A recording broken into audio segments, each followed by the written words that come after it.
Ça fait un moment que je fais ce rêve-là, ça fait plusieurs mois. Et aujourd'hui, l'Éternel me permet d'en parler, gloire à Dieu, pour alerter en tout cas mes frères et sœurs, pour nous tenir tous éveillés. Donc, suis complètement. Je vais aller directement dans le vif du sujet.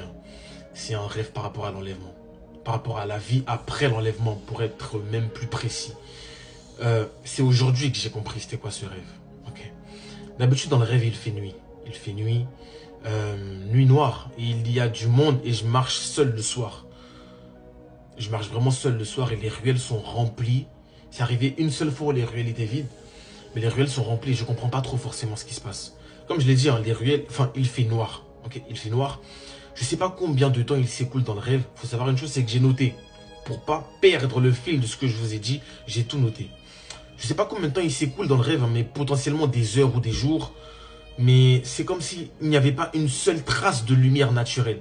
C'était les lampadaires qui éclairaient, ou les torches, ou les phares des voitures. Mais la ville était comme plongée dans le noir. En tout cas, c'était les ténèbres. Il y avait énormément de monde dehors, de telle sorte qu'aucune voiture ne pouvait circuler.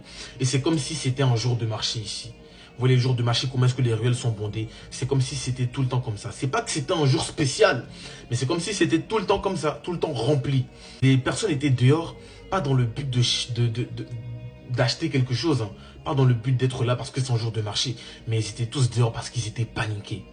Ils étaient tous dehors parce qu'ils avaient peur de quelque chose. C'est comme si tout le monde cherchait quelque chose. Il y en avait qui étaient heureux, qui étaient insouciants. Il y en avait qui étaient heureux, qui étaient insouciants, comme si ce qui se passait ne leur importait presque pas, ou plutôt ils étaient comme au-dessus de ce qui se passait.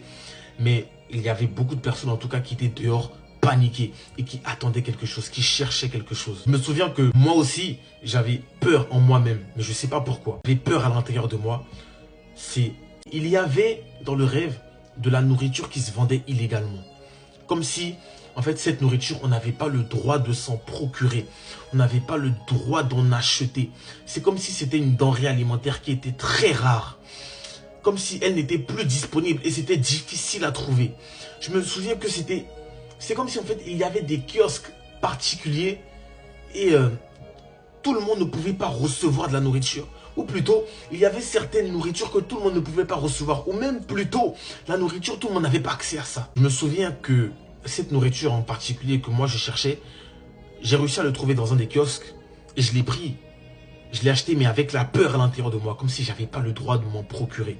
Je me rappelle qu'à chaque fois, il y avait comme des autorités qui passaient et qui venaient vérifier si dans la boutique il n'y avait personne d'illégal ou si dans la boutique il n'y avait rien d'illégal qui s'y faisait ou qui s'y vendait. Et à chaque fois que les personnes là, les autorités venaient, je me cachais. Je me cachais parce que je ne voulais pas qu'on me trouve. Dans d'autres rêves, je me cachais les soirs là parce que il ne fallait pas qu'on m'attrape. Ou quand on était sur le point de m'attraper, je fuyais. Les amis, ce rêve que je fais à répétition, c'est l'après-enlèvement. J'ai plusieurs versets pour vous. Le premier verset, c'est Apocalypse 13, verset 16 à 17, qui dit que « Et elle fit, en parlant de la bête, petit et grand, riche et pauvre, libre et esclave, reçussent une marque sur leur main droite ou sur leur front, et que personne ne put acheter ni vendre sans avoir la marque, le nom de la bête ou le nombre de son nom. » C'était difficile de s'acheter de la nourriture pour certaines personnes. C'était difficile même pour moi de me trouver de la nourriture parce que je n'avais pas le droit d'en avoir. Apocalypse 13 au verset 7 dit « Et il lui fut donné de faire la guerre aux saints et de les vaincre. Et il lui fut donné autorité sur toute tribu, sur tout peuple, toute langue et toute nation. » Les gars, tous ceux qui étaient chrétiens dans le rêve étaient chassés, étaient persécutés. Moi qui étais chrétien dans le rêve, j'avais peur pour ma propre vie. Les gars, c'était difficile de trouver de la nourriture. C'était difficile de vivre. Tu devais vivre caché. Tu devais vivre dans la peur. Je vivais avec la peur au ventre. Chaque instant où je marchais, je regardais autour de moi. Je fuyais sans cesse. J'avais du mal à manger. Je ne pouvais pas subvenir à mes besoins. Je ne pouvais pas m'habiller. Je ne pouvais pas me laver. Je ne pouvais pas me vêtir.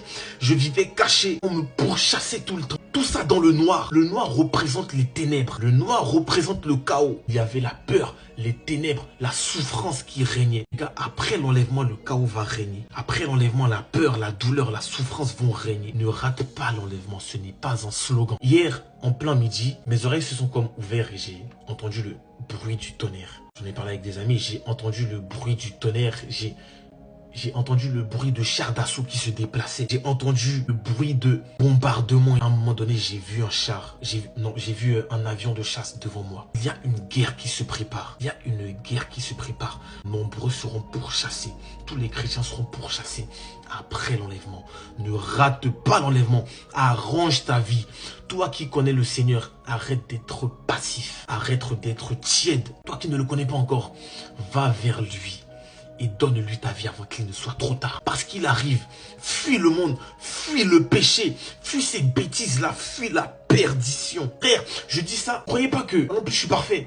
Moi aussi, il faut que je fuis ça. Il faut que je me cache dans le Seigneur. Il faut que j'aligne ma vie sur ce que le Seigneur a demandé qu'on fasse. Avant qu'il ne soit trop tard. Donc, va évangéliser à ta famille. Parle-leur du Seigneur. C'est le moment. Et tu vas voir que ça va être très facile. Pourquoi? Parce que nous sommes dans les derniers temps. Et l'Éternel est en train de répandre son esprit sur toute chair. Cela signifie que en cet instant, l'Éternel est en train de nous donner des coups de pouce pour accomplir son œuvre. Il l'a toujours fait. Mais actuellement, c'est encore plus palpable qu'avant. L'Éternel nous attend. Il attend que nous fassions pour lui. Il attend et il est prêt à t'aider. Il est prêt à... La présence du Seigneur est plus que palpable actuellement. Tu peux évangéliser. Tu peux gagner des âmes. Il te suffit simplement d'être disposé. Le retour du Seigneur est plus qu'imminent. Ne rate pas l'enlèvement. Prépare-toi. Ta famille, préparez-vous. Ton entourage, préparez-vous. Parce que quand le Seigneur viendra récupérer son église, je ne te conseille pas de rester. Ce que j'ai vécu, je vous promets que il n'y a pas cette peur que l'homme connaît actuellement. Il n'y a pas cette peur qui est comparable à ça. Il n'y a pas cette souffrance qui est comparable à ça. Je vous parle avec... Ça fait des mois que ce rêve se répète. Aujourd'hui, l'Éternel me permet d'en parler. Mettez vos vies en ordre. Mettez vos vies en ordre. Le Seigneur est bientôt là.